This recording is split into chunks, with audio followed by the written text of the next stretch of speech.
اما عائشہ فرماتی ہیں، ایک دن حضور صلی اللہ علیہ وآلہ وسلم گھر آئے۔ میں نے دیکھا آج حضور صلی اللہ علیہ وسلم بہت خوش ہیں۔ حضور صلی اللہ علیہ وآلہ وسلم جلدی میں کوئی چیز اٹھا کے جانے لگے۔ میں نے راستہ روک لیا کہ میں نے نہیں جانے دینا۔ حضور صلی اللہ علیہ وآلہ وسلم نے کہا، عائشہ میرا کوئی انتظار کر رہا ہے۔ اما عائشہ نے کہا، حضور صلی اللہ علیہ وآلہ وسلم لوگ تو آئے ہی رہتے ہیں، میری بھی بات سن لیں۔ حضور صلی اللہ علیہ وآلہ وسلم نے فرمایا، اچھا بتاؤ کیا بات ہے؟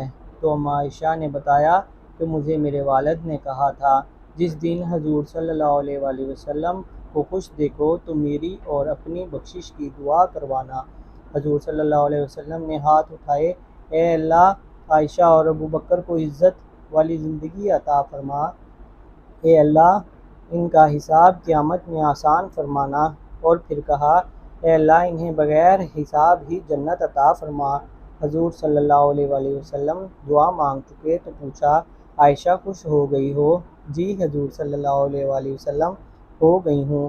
حضور صلی اللہ علیہ وآلہ وسلم اٹھ کے جانے لگے تو واپس لوٹ آئے اور کہا، عائشہ میری دعا سن کے رو رہی ہو؟